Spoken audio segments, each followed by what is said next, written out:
Hello everyone, कैसे हैं आप सब। एग्जाम ट्रिक्स में आपका स्वागत है।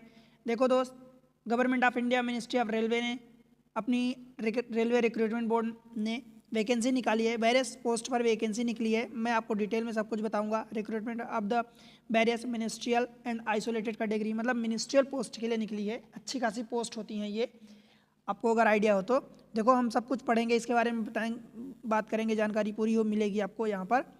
सबसे पहले तो कुछ मेन चीज़ें मैं बता देता हूँ कि ये railway ministry government of India के अंडर में आती है, जहाँ पर रेलवे रिक्रूटमेंट बोर्ड यानी आरआरबी बनाया गया है। इंपॉर्टेंट डेट सबसे पहले बता दूँ आपको, तो देखो कल 6 जनवरी को ये पब्लिकेशन पब्लिश हुआ है। आज 7 जनवरी है और आज से रजिस्ट्रेशन चालू हो चुका है। आप ऑनलाइन फॉर्म भर सकते हो। फॉर्म भरने की प्रोसीजर केवल ऑनलाइन है। लास्ट डेट रखी गई है 6 फरवरी। 6 फरवरी को रात के 12 बजे यानी 11:59 तक आप फॉर्म भर सकते हो। ठीक है दोस्त, ध्यान रहे, अगर आप फॉर्म भर चुके हैं पहले और क्लोजिंग डेट के बाद 2 दिन आपको मिलेगा, यानी 7 फरवरी और 8 फरवरी तक आप पेमेंट अगर नहीं कर पाएँ। देखो, पहले आपको फॉर्म भरना होगा। फॉर्म आप भर चुके हैं, रजिस्ट्रेशन कर चुके हैं, उसके बाद ही आप पेमेंट कर पाएंगे। लास्ट डेट मतलब 6 के बाद 7 और 8 फरवरी को। ठीक है, और मॉडिफिकेशन के लिए बात करूं तो मॉडिफिकेशन में आप 9 फरवरी से 18 फरवरी तक मॉडिफिकेशन, अगर आप कोई गलती कर चुके हैं, कर दिए हैं, तो मॉडिफिकेशन आप कर पाएंगे। ठीक है दोस्त, बहुत सारी पोस्ट निकली है, मैं सब कुछ बताऊंगा आपको, यहाँ पर सारी जानकारी मिलेगी। ठीक, कैटेगरी वाइज देखो, इंपॉर्टेंट क्या है कि स्टेज ऑफ द एग्जामिनेशन, एक सिंगल स्टेज में जो कंप्यूटर बेस्ड होगा, जिसको हम सीबीटी कहते हैं, वो एग्जाम होगा। देन उसके बाद ट्रांसलेशन टेस्ट अथवा परफॉर्मेंस टेस्ट अथवा टीचिंग स्किल टेस्ट जो भी होगा वो होगा। एंड उसके बाद डॉक्यूमेंट वेरिफिकेशन होगा एंड फिर मेडिकल होगा। इतना काम होने वाला है। मतलब आप समझो कि ऑनलाइन एग्जामिनेशन एक ही होगा जो कंप्यूटर बेस्ड होगा, और उसके बाद ये जो भी टीटी अथवा पीटी अथवा TST teacher teaching skill test होगा, and then direct document verification and आपका मेडिकल हो जाएगा बस। ठीक है, कॉल लेटर आपका एग्जाम से पहले कुछ दिन पहले आ जाएगा। ठीक, जो एग्ज़ाम होगा उसका नॉर्मलाइजेशन होगा। मार्क्स का नॉर्मलाइजेशन ऐसा होता है कि जैसे कि मान लो कि एक से ज़्यादा शिफ्ट में एग्जाम हुआ, कहीं पर डिफिकल्टी लेवल ज़्यादा थी, कहीं पर डिफिकल्टी लेवल कम है, तो उसको नॉर्मलाइज करने के लिए नॉर्मलाइज किया जाता है, नॉर्मलाइजेशन ऑफ द मार्क्स। ठीक है, short listing for the various stage, आपको जो सीबीटी एग्जाम होगा उसके बाद आपको 10 गुना कैंडिडेट को आगे के लिए बुलाया जाएगा। ठीक है, except extend of the 10 times of the vacancy waste. ठीक है दोस्त, अगर मैं बात करूं कि नेगेटिव मार्किंग क्या होगी, तो नेगेटिव मार्किंग आपको पता है कि 1/3 नेगेटिव मार्किंग होने वाली है।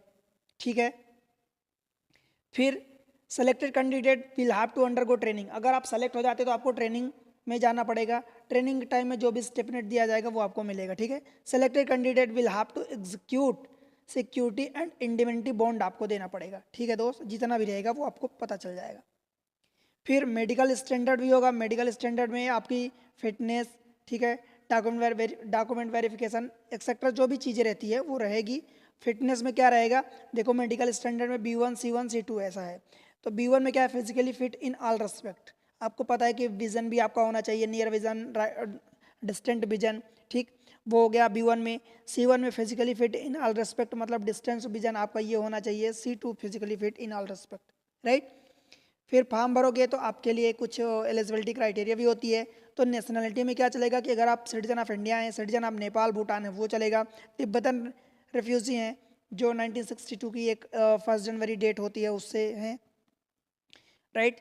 और फिर person of the Indian origin migrated from, जो Pakistan, Burma, Sri Lanka and eastern Africa, ये सारी चीज़ें हैं, आप देख सकते हैं। ठीक है, एज लिमिट की बात करूं तो एज लिमिट देखो आपकी काउंट होने वाली, कहाँ से काउंट होगी दोस्त, 1 जनवरी 2025 से काउंट होने वाली है। वायरस पोस्ट के लिए date of birth candidate should be in between, अभी आगे दिया है उसके बीच में होनी चाहिए। ठीक है, देखो जैसे कि आपकी मिनिमम एज मैक्सिमम एज कहाँ कहाँ क्या क्या होने वाली है। तो एज ग्रुप जो है minimum maximum age mention post parameter in annexure 2, annexure 2 में जो पोस्ट दिया है उसमें उसके अनुसार देखो, पहले जो दिया है 18 से 33 साल। अगर आप अनरिजर्व में हैं तो 2 जनवरी 1992 के बाद पहले आपका जन्म नहीं हुआ होना चाहिए, उसके बाद ही होने चाहिए। ठीक, फिर 18 से 35, 18 से 36, 18 से 38, 18 से 43, 18 से 48 ये दिया है रिस्पेक्टिवली। ठीक है दोस्त, तो ये एज का दिया है। अनेक्सर 1 में जो आपको दिया है कि कौन कौन सी पोस्ट दी है, तो वो पोस्ट पैरामीटर वो देखना, उसके अकॉर्डिंगली ये डेट है। ठीक, फिर एज रिलैक्सेशन भी मिलता है, तो जैसे कि SC ST में आपको 5 साल का एज रिलैक्सेशन, OBC में 3 साल का मिल जाता है। एंड देन अगर आप एक सर्विसमैन हैं और जनरल कैटेगरी में बिलोंग करते हैं, जनरल अथवा EWS में, तो 3 साल का मिल जाएगा। अगर आप एक्स सर्विसमैन हैं और उसी में अगर आप OBC आ जाते हैं तो 3+3 हो जाएगा, SC ST में आ जाते हैं तो 3+5 हो जाएगा। ठीक है दोस्त, एक्स सर्विसमैन का 3 साल और 5 साल आपका SC ST का, तो टोटल 8 साल हो गया, राइट। PWD में पता है आपको कि 10 साल मिलता है, और अगर आपकी कैटेगरी लग गई तो 10 प्लस OBC में 3 हो जाएगा, और SC ST में 10+5 यानी 15 साल हो जाएगा। कैंडिडेट अगर ऑलरेडी जो सर्व कर रहे हैं ग्रुप C अथवा ग्रुप D रेलवे में, अगर वो 5 साल अथवा उससे ज़्यादा किए हैं तो उनकी एज 40 तक हो जाएगी। अनरिजर्व में OBC में 43 हो जाएगी, SC ST में 45, मतलब वही कैटेगरी का भी बेनिफिट मिल जाएगा, right. Working in the railway quasi administrative, जो अगर 5 साल तक वर्किंग किए हैं उनके लिए भी रिलैक्सेशन मिलना है। ठीक है दोस्त, चाहे वो अनरिजर्व में ही है, OBC NCL अथवा SC ST में है तो वो उनको मिलने वाला है। ठीक, तो ये एज का रिलैक्सेशन मिलने वाला है। ठीक है दोस्त, फिर एजुकेशनल क्वालिफिकेशन में बात करूं तो देखो लास्ट डेट इसकी कब है, 6 फरवरी है। तो 6 फरवरी के पहले तक आपकी अगर डिग्री की रिजल्ट आ जाता है तब तो आप अप्लाई कर पाओगे। अगर लास्ट डेट तक अगर आपका रिजल्ट नहीं आता तो आप अप्लाई नहीं कर पाओगे। एग्जामिनेशन फी जो है 500 रुपये लगने वाला है, 250 रुपये लगने वाला है। 500 रुपये जनरल एंड OBC EWS के लिए लगने वाला है। ठीक है, और बाकी PWD female transgender ex serviceman अथवा SC ST माइनॉरिटी कम्युनिटी है अथवा इकोनॉमिकली वीकर बैकवर्ड क्लासेस में तो 250 लगेगा। देखो दोस्त, 500 में से 400 रुपये आपके रिफंड आ जाएंगे, 400 में से बैंक का चार्जेस कुछ काटा जाएगा और उसके अलावा बाकी रिफंड आ जाएगा। 250 जो लगेगा इनके लिए, 250 का पूरा रिफंड आ जाएगा, एक्सेप्ट बैंक चार्जेस जो भी 10-25 रुपये कटेगा वो कटेगा। ठीक, ध्यान रहे ये पैसे रिफंड कब आएंगे, जब आप कंप्यूटर बेस्ड CBT 1 को आप अटेम्प्ट करेंगे तो। अगर आप अटेम्प्ट नहीं करेंगे तो आपके पैसे रिटर्न नहीं आएंगे।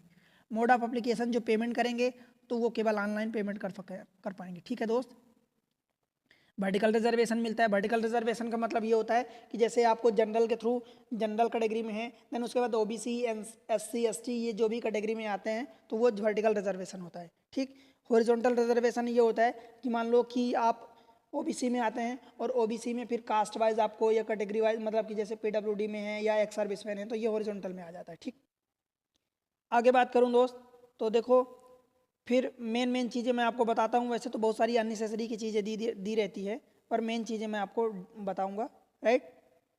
देखो जो कंप्यूटर बेस्ड टेस्ट होगा उसमें सेक्शन वाइज में बता दूँ आपको, तो CBT 1 जिसको कहते हैं, प्रोफेशनल एबिलिटी जो होगा उसमें 50 क्वेश्चन 50 मार्क्स करेंगे। जनरल अवेयरनेस जो रहने वाला है आप यहाँ पर देख सकते हैं, जनरल अवेयरनेस में 15 क्वेश्चन 15 नंबर के रहेंगे। जनरल इंटेलिजेंस मतलब रीजनिंग के क्वेश्चन 15 क्वेश्चन 15 नंबर के, मैथमेटिक्स के 10 क्वेश्चन 10 नंबर के, एंड जनरल साइंस के 10 क्वेश्चन 10 नंबर के। देखो मैथ्स के लिए इसी चैनल पर एग्जाम ट्रिक्स पर आपको इतने अच्छे वीडियो अवेलेबल है, सेपरेट प्लेलिस्ट बनी है, आप जाके देखो। क्योंकि कुछ जैसे कि आप प्रोफेशनल एबिलिटी जहाँ पर आपसे जो बनना है वही बनेगा। ठीक है, रीजनिंग में आप करोगे, साइंस में या जनरल अवेयरनेस में जो बनना है वही करेगा, जो नहीं बनना है वो नहीं बनेगा दोस्त। पर यहाँ पर ये जो रीजनिंग मैथमेटिक्स CSS होते हैं सेक्शन, यहाँ पर आप 10 आउट ऑफ 10 कर सकते हो, 15 आउट ऑफ 15 कर सकते हो, यहीं से ये स्कोरिंग सब सेक्शन होते हैं। ठीक है, इनका सिलेबस दिया है, आप डेफिनेटली सिलेबस देख सकते हो कि मैथ का ये सिलेबस है, जनरल रीजनिंग जनरल अवेयरनेस ये सब चीज़ें दी है।